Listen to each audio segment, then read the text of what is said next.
Samtang sa bigas bahin, upat lang sa 65 ka mga developer sa Siyudad Sugbo ang nisumiti og report sa ilang detention pan og flood mitigation measure. Ayay. Unsa man yung mga kuana? Kato man ang gipangayuan sila. Unsa man yung mga developer ning naka-comply. Nganong kaning 61 wa man maka-comply. Be, unsa man may tabo ani? Atong siron pinagi sa report ni katropang Crystal Joy Felerca. XFM Report.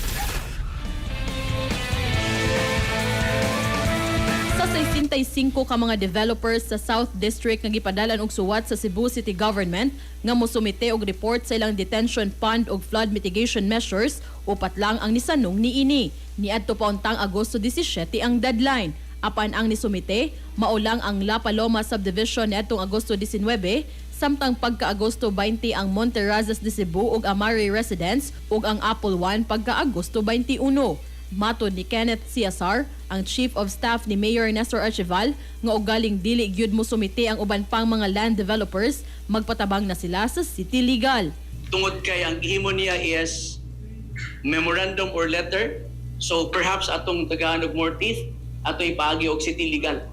So ang next nga steps kung namanggali mga developers nga di ginupada, this will be submitted to the Office of City Legal aron sila ni mosuwat sa atong mga developers. Ugmang adlaw Agosto 27, sugda na ang pag-inspeksyon sa upat ka mga developers nga nisanong. Mahinumduman nga nipasalig si Ciasar nga sa uwahing adlaw ning buwan sa Agosto, i-report nga Archival ang mahimong resulta sa pag-inspeksyon aron mahatagan og katinawan kung nakatampo ba sa pagbaha sa nagkadayng dapit sa syudad sa Sugbo ang gihimong development sa ibabaw nga bahin.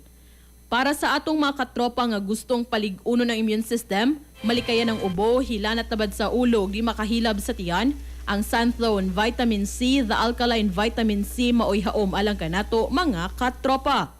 Alang sa nagkahiusang Pilipino para sa Pilipinas, kini inyong katropa Crystal Joy Felerca, XFM News. XFM Report. Cellphone Plus Gold, mapalit sa mga butika sa inyong lugar.